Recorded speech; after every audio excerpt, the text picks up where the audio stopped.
Party के लिए सदमा, क्या बताएंगे? 9:30 बजे के करीब जब फ़ोन आया कि ऐसा ऐसा हादसा हुआ है, मेरे हाथ में मोबाइल था लेकिन मैं न्यूज़ नहीं देख रहा था। मैं बोला, मेरे को एक ने बोला कि रफ़ीक भाई ऐसा ऐसा मामला हुआ है। मैंने जैसे ही न्यूज़ देखा तो ज़ख्मी की न्यूज़ थी कि दादा ज़ख्मी हो गए। लेकिन थोड़ी देर बाद में जब एक 15-20 मिनट गुजरने के बाद जब न्यूज़ देखने के बाद ये यकीन नहीं आ रहा था कि हकीकत में ऐसा हादसा गुजर चुका। हम सब नजीमुल्लाह एंड टीम और जो अजीत दादा के लिए स्टार्ट से जुड़े हैं वो शौक में है और उनके पूरे परिवार के लिए जो है हम दुआ करते हैं कि उनको सब्र जमील अल्लाह अता फरमाए। और जैसा अभी इब्राहिम भाई ने कहा कि वो विशालगढ़ का हादसा था, विशालगढ़ दरगाह के नीचे जो है तोड़फोड़ की गई थी, तो फौरन अजीत दादा ने कहा था कि 12 घंटे के अंदर सर्वे करके इनको मुआवजा दिया जाए। और एक अभी साथी ने हमारे पूछा, प्रेस वाले भाई ने, कि उनका व्यवहार कैसा था। जब हम लोग नजीब भाई हारने के बाद जब गए हम लोग, तो इब्राहिम भाई थे, मैं था, मेरे साथ में जफ़र भाई थे, मोरेश्वर कीने साहब थे और सारे नगर सेवक नगर सेविका थे, आशरीम भाभी, नेहा वगैरह।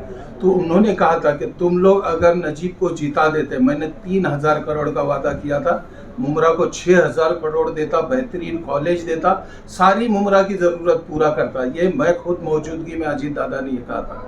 लेकिन क्या है, वक्त और हालात तय है अल्लाह की तरफ से। अल्लाह की मंजूरी क्या थी कि एक हकीकत में एक सेकुलर आवाज़, जैसे देखते आप जितने बाबू हसीन साहब का भी नाम लिया गया, जैसे जीशान सिद्दीकी साहब और मुस्लिम लीडर जब भी दरगाह मस्जिद कोई भी हालात आते, और सिर्फ मुस्लिम नहीं, किसी भी समाज अल्पसंख्यक माइनॉरिटी का, चाहे मराठा समाज का जब भी हालात आते, वो फौरन सबसे पहला अगर किसी लीडर को चुना जाता वो अजीत दादा थे।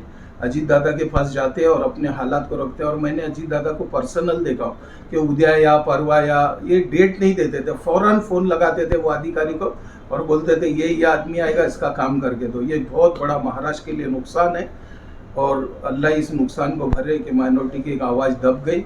हम दुआ करते हैं उनके घर वालों को जो है सब्र जमील अता फरमाए अल्लाह, और यही दुआ कर सकते हैं हम लोग। Thank you.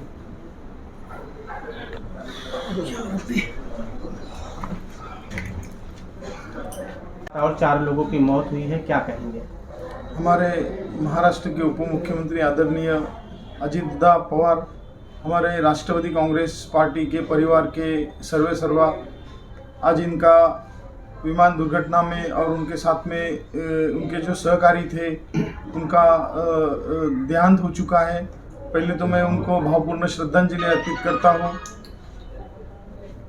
और मैं समझता हूँ कि महाराष्ट्र की राजनीति में ये जो आज सबसे बड़ा महाराष्ट्र का नुकसान हुआ है, ये कभी भी न भर के आने वाला नुकसान हुआ है। क्योंकि अजीत दादा एक ऐसे नेता थे जो कि महाराष्ट्र के सेकुलर नेता में उनकी गिनती होती थी। और महाराष्ट्र की राजनीति में जिनको दादा कहा जाता है, दादा इसलिए कहा जाता है कि एक बड़े भाई का जो रोल है, वो भूमिका है, उन्होंने हर बार निभाई है और महाराष्ट्र की जनता को न्याय देने का उन्होंने हर बार प्रयास किया और दिया है न्याय। मैं समझता हूँ कि सूरज भगवान उगने से पहले वो अपने कार्य में लग जाते थे और लोगों के जो मसाइल है वो हल करने के लिए वो सुबह में उठ के काम में लग जाते थे।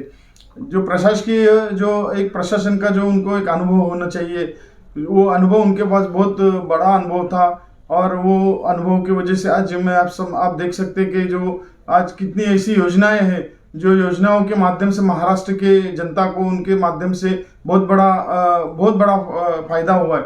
और ऐसे जो हमारे नेता अजित दादा पवार, इन्होंने सहकार क्षेत्र में गई कितने सालों में काम किया, फिर जब 91 में वो लोकसभा के खासदार बने, उनके बाद में वो 7 बार क्या बोलते हैं उसको, विधानसभा भी चुन के आए। वो कोई ऐसा मंत्री पद नहीं था उन्होंने नहीं भुषाया होगा। हर जो कोई इतना महाराष्ट्र का नेता नहीं होगा जितने पद उन्होंने महाराष्ट्र में मंत्री पद के भुषाए।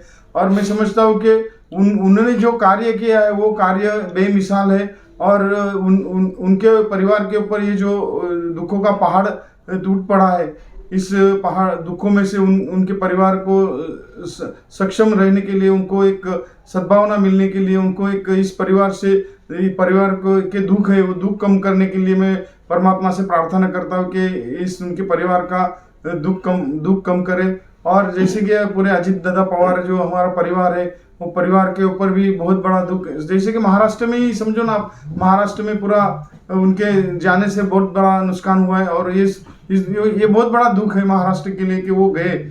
और मैं उनको भावपूर्ण श्रद्धांजलि अर्पित करता हूँ, और मैं परमात्मा से प्रार्थना करता हूँ कि उनकी आत्मा को शांति प्रदान करे। और मेरे किन्ने परिवार के, मुमरा के हमारे जो अजीत दादा राष्ट्रवादी परिवार है, उनके और मुमरा की तरफ से मैं उनको भावपूर्ण श्रद्धांजलि अर्पित करता हूँ। यही मैं कहना चाहता हूँ। धन्यवाद।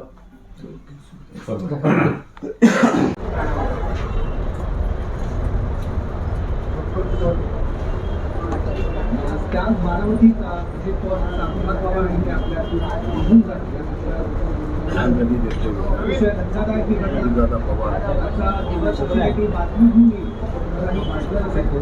सकाळी आम्हाला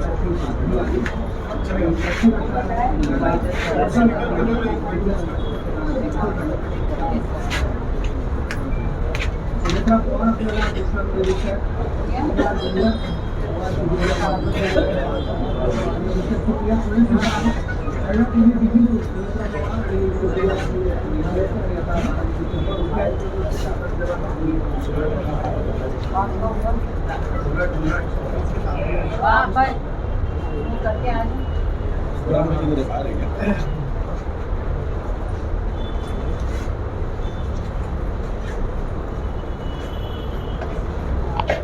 करके